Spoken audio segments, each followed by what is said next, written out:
All right, Friday, 8:28. This is the first of two time trials we're gonna do this week. Last week we did. Sorry, today is a 40 and 30 calorie row. Okay. Last week we did a 1,000 meter row a couple times. This is gonna be a lot quicker. That was probably somewhere between like 3 and 4 minutes for most of us. This is probably gonna be in the neighborhood of maybe.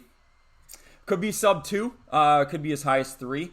But difference is with the distance, you are seeing meters constantly accumulating or coming down depending on you had the monitor setup. Today, the calorie doesn't always get counted for each pull, so it can be a little bit of a mental challenge. But the encouragement on the calories is to make each pull as strong as you can and go as fast as you are able to or comfortable with. Okay, so again, 40 calories for the guys, 30 calories for the ladies. This is a time trial, so you're going as fast as you can and doing it at a pace that you're comfortable with. Okay, so that'll be part 1. We'll record how long that takes.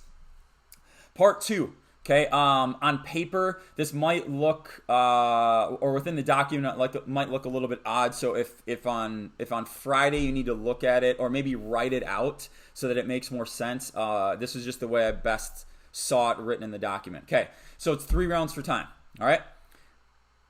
Number 1, 50 unbroken double unders. Okay, so right off the bat, we're gonna throw a skill challenge in there. One way to modify that. Just take out the unbroken piece, 50 double unders. Secondly, 50 double unders, maybe you do 30, maybe it's 25, okay? Pick a goal for yourself.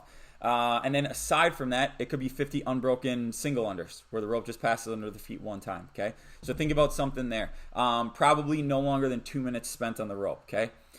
After that, 6 strict chest to bar chin-ups, okay? So we've got a strict movement on a gymnastic movement. You're going to get your chest all the way up to the bar, and you're going to do it with a reverse grip. So chin-up grip is here, pull-up grip is over here. So this is going to be a lot more bicep, tricep work.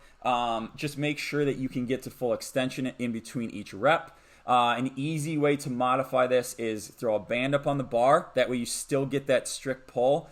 And then from there, we have always got rings as a way to modify that. If you're using rings, I would encourage a 1-second pause when you pull the rings up to the shoulders and you're holding, okay? Then after that, we've got our barbell portion, okay? Now, the barbell sequence, okay, is 1 strict press, immediately into 4 push press, immediately into 7 push jerk. So it was a total of 12 reps on the barbell. 1 strict press, 4 push press, 7 push jerk. The prescribed weight is 135 for the guys and 93 for the ladies. That entire sequence needs to be unbroken. So you're going to have that bar in the front rack for the strict press, into the 4 push press, into the 7 push jerk. So the goal is that you go from a challenging lift in the strict press, but you only have to do 1, into 4 push press where you now get to dip and drive and use your legs, into those last 7 push jerk where you get to dip, drive, and then punch underneath the bar, okay? So as the movement gets harder, or as the volume goes up, the ability to do the lift should get easier, okay? So pick a weight, you can do that whole sequence unbroken. Let's not try to modify and say, I'm going to go heavier, but maybe I'm going to set it down. No. Decrease the load.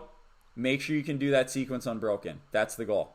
And then lastly, you've got a 1/2 mile for the guys and 0.4 mile bike, okay? So that entire sequence, 3 rounds, 4 time.